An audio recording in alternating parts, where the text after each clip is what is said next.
Assalamualaikum warahmatullahi wabarakatuh. Di sini kami akan mempresentasikan review jurnal dari kelompok kami yang berjudul Pembangunan Ekonomi Melalui Perdagangan Internasional Indonesia dalam Ekspor dan Impor tahun 2017 sampai 2021 untuk memenuhi tugas mata kuliah Ekonomi Internasional dengan dosen pembimbing Ibu Alifta Lutfi Azahra. Sebelumnya, perkenalkan, nama saya Fatimah Mutiara Ningtyas, NPM 12201100023, dan juga teman saya Erlina Novitasari, NPM 12201100019 dari Prodi Pendidikan Ekonomi. Langsung saja saya akan menjelaskan dahuluan. Menguatnya ketahanan ekonomi Indonesia terhadap sektor eksternal yang didukung oleh kebijakan makroekonomi secara konsisten yang diarahkan untuk menjaga stabilitas.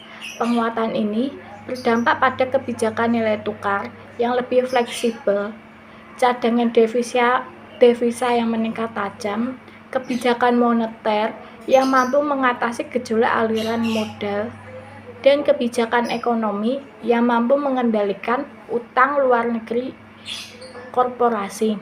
Penguatan ini juga berdampak pada pasar keuangan yang mampu mengendalikan dan meningkatkan pasar finansial.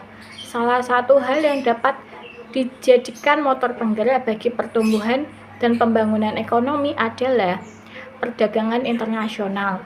Perdagangan dapat menjadi mesin bagi pertumbuhan jika aktivitas perdagangan internasional adalah ekspor dan impor.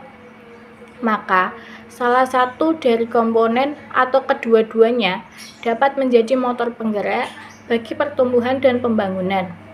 Penelitian ini yaitu untuk mengetahui neraca perdagangan ekspor dan impor tahun 2017 sampai 2021. Metode penelitian.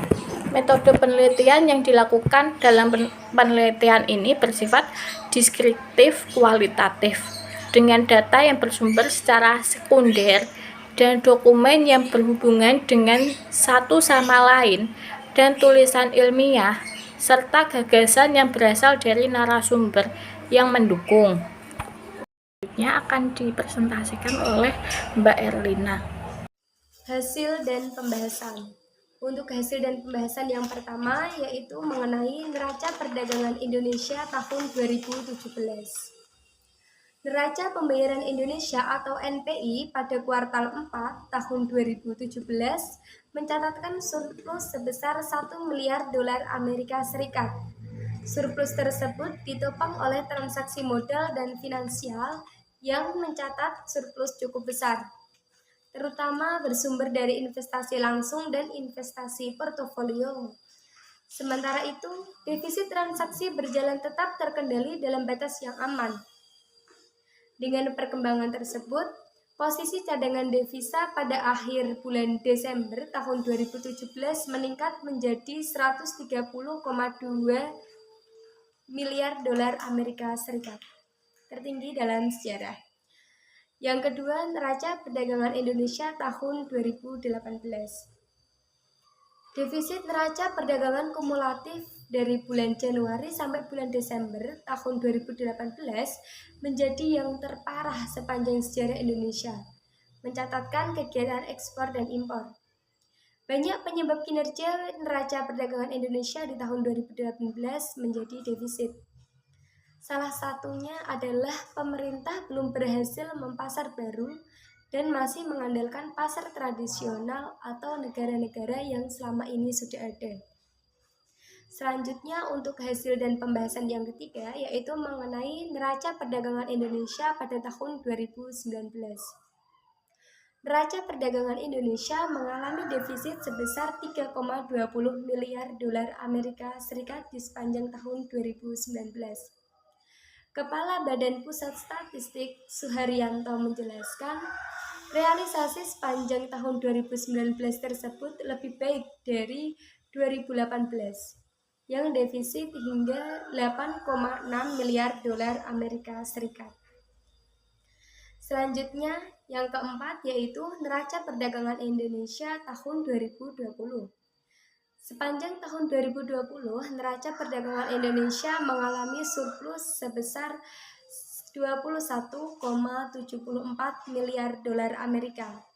Kepala Badan Pusat Statistik Suharyanto menyampaikan total nilai ekspor secara kumulatif dari bulan Januari sampai bulan Desember tahun 2020 mencapai 163,31 miliar dolar Amerika. Posisi tersebut turun sebesar 2,61% secara tahunan dikarenakan penurunan permintaan akibat pandemi COVID-19. Untuk hasil dan pembahasan yang terakhir yaitu neraca perdagangan Indonesia pada tahun 2021. Berdasarkan data Badan Pusat Statistik atau BPS, surplus neraca perdagangan Indonesia bulan Agustus tahun 2021 mencapai 4,74 miliar dolar Amerika Serikat dan tertinggi sejak Desember tahun 2006.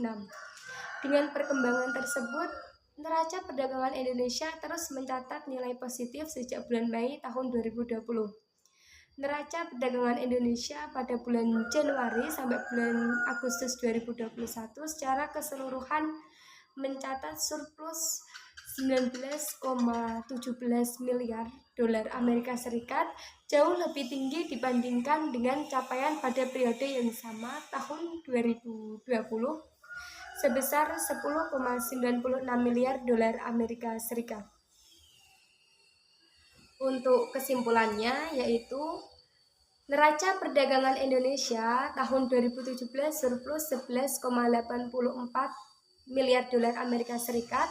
Surplus tersebut ditopang oleh transaksi modal dan finansial yang mencatat surplus cukup besar, terutama bersumber dari investasi langsung dan investasi portofolio. Neraca perdagangan Indonesia 2018 tekor terparah sepanjang sejarah. Salah satunya adalah pemerintah belum berhasil membuka pasar baru dan masih mengandalkan pasar tradisional atau negara-negara yang selama ini sudah ada. Defisit neraca perdagangan Indonesia di Desember tahun 2019 menurun. Penurunan defisit ini terutama dipengaruhi oleh surplus neraca perdagangan non-migas. Sepanjang tahun 2020, neraca perdagangan surplus 21,74 miliar dolar Amerika. Berdasarkan sektornya, ekspor industri pengolahan tercatat naik 2,95%. Namun, kenaikan ekspor tertinggi berasal dari sektor pertanian yang tumbuh 13,98%. Surplus neraca perdagangan di bulan Agustus tahun 2021 tinggi. Surplus neraca perdagangan Agustus 2021 dipengaruhi oleh surplus neraca perdagangan non-migas yang meningkat. Ekspor komoditas berbasis sumber daya alam seperti CPO, bahan bakar mineral dan biji logam, serta produk manufaktur seperti besi dan baja tercatat meningkat. Terima kasih, sekian presentasi dari kami. Apabila ada yang mau bertanya, silahkan bertanya di kolom komentar Google Classroom. Wabillahi taufiq wal hidayah. Wassalamualaikum warahmatullahi wabarakatuh.